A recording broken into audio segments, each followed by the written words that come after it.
नमस्कार दोस्तों, मैं हूं बिटुपन मजूमदार और आपने सुना होगा कि डोनाल्ड ट्रंप की स्टेटमेंट। डोनाल्ड ट्रंप ने बताया कि यूएस के तरफ से जो अचीवमेंट करना था ईरान के ऊपर जो वार में, उन्होंने अचीव कर दिया और ईरान के जो भी मेजर मिलिट्री फैसिलिटीज में डिस्ट्रक्शन कर दिया है और यूएस कभी भी वार ख़त्म कर सकता है। हालांकि ईरान की तरफ से ये स्टेटमेंट आया, ईरान के जो सुप्रीम लीडर की ये कमेंट है कि वार अभी ख़त्म नहीं हुआ है, वो प्रोलॉन्ग रहेगा।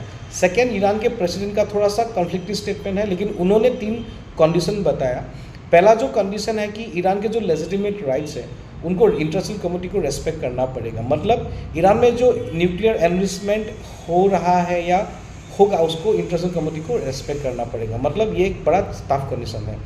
सेकेंड कंडीशन उन्होंने बताया कि जो ईरान में जो डिस्ट्रक्शन के कारण खर्चा हुआ है उसको कंपेंसेशन देना पड़ेगा, इजराइल और यूएस को देना पड़ेगा। कोई इंटरनेशनल कम्युनिटी दे सकता है, लेकिन ये सेकेंड कंडीशन वो भी एक टफ है। और फ्यूचर कोई एग्रेशन नहीं होगा, उनको कमिटमेंट देना पड़ेगा इंटरनेशनल कम्युनिटी को कि ईरान के ऊपर कोई तीसरा अटैक ना हो, क्योंकि ये सेकेंड अटैक हो गया, थर्ड वाला कोई बड़ा अटैक ना हो। अब देखिए इस तरह का सिचुएशन क्यों आ रहा है। यूएस में मिड टर्म इलेक्शंस भी है और यूएस को हर दिन $2 बिलियन का खर्चा भी पड़ रहा है और यूएस के जो भी बेसिस पे भी अटैक हो रहा है और यूएस में भी काफ़ी इम्पैक्ट पड़ रहा है।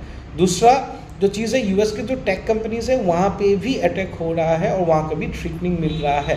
टेक एंड बैंकिंग और फाइनेंशियल इंस्टीट्यूशंस को भी अटैक के रडार पे रहेगा। और सबसे बड़ा चीज़ है Hormuz and crude oil as a war commodity.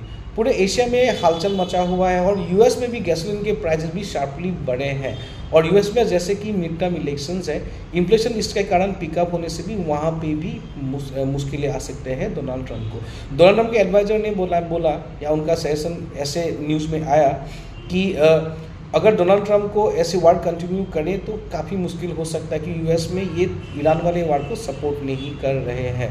तो ऐसा हो सकता है यूएस खुद ही सेल्फ डिक्लेयर करके वार ख़त्म हो गया बोल सकते हैं या वो एग्जिट कर सकते हैं। सेकेंड थिंग, ईरान की तरफ से इमीडिएटली सीज फायर का कोई नामो निशान अभी फिलहाल के लिए नहीं लग रहा है कि Iran also want to destroy the whole energy security of the world और वहाँ पे हॉर्मुज अभी बंद पड़ा हुआ है। क्रूड ऑयल हो, नेचुरल गैस हो या एलपीजी, हम लोग के जिस तरह से क्राइसिस हो रहा है वो कंटिन्यू करने के लिए। और क्रूड ऑयल के प्राइसेस अगर $120-130 के आसपास चल जाता है तो पूरे जगह पे, पूरे वर्ल्ड इकोनॉमी में हाहाकार मच जाएगा। हालांकि $115 के बीच में पहुंच गया था लेकिन नीचे आ गया।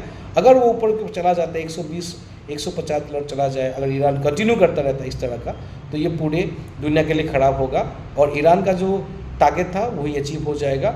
वर्ल्ड में जिस तरह से इकोनॉमिक सिचुएशन है और डिस्ट्रॉय कर सकते हैं।